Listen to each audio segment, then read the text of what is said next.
So you're playing Street Fighter and you just scored a knockdown on your opponent. What do you think you should do? I should show good sportsmanship and let my opponent stand up. Haha, very funny. No, wait, you're serious? What? No, of course you shouldn't do that. Never do that. Your opponent literally isn't allowed to play the game right now and you're just gonna wait until they can?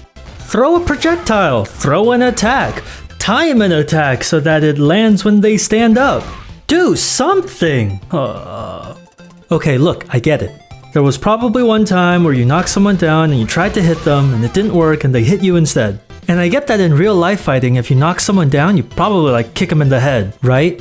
But in Street Fighter, if someone gets knocked down, they are literally invincible until they stand back up. To the uninformed listener, this might sound like the character that got knocked down has an advantage. I mean, surely being literally invincible is a good thing, right? Wrong. Getting knocked down is one of the worst positions you can be in. Not because of the invincibility, but in spite of it. When your opponent is knocked down, they are locked into their animation where they stand back up. This animation is called Wake Up. During that time, your opponent does not get to play Street Fighter, which means you get to set up a fun and quirky attack for your opponent to wake up into. If you time the attack properly, then it should hit at the first moment that your opponent wakes up, and this is called a meaty attack. I don't know why it's called a meaty attack, but it be what it be. Meaty attacks are even better if you can lead it into a combo that knocks your opponent down again, because you get to do the fun and quirky thing again. Wahoo! And so just the threat of a meaty attack is usually enough to convince your opponent to block on Wake Up. So to get around a blocking opponent, you can try a meaty throw, which of course also knocks down again and gives you the fun and quirky. If you've seen my basic defense guide, then a lot of this should actually sound pretty familiar.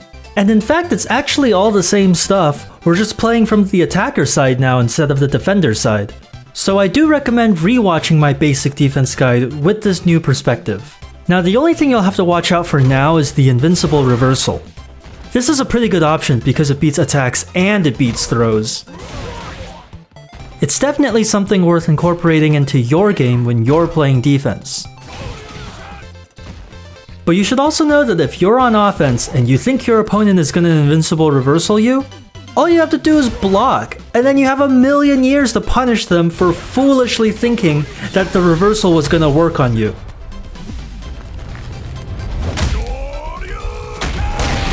So yeah, that's the basics of Wake Up offense. You're probably going to need to practice most of this stuff in training mode, but once you get good at it, boy howdy are you going to climb in the rankings. So yeah, good luck and I'll see you next time.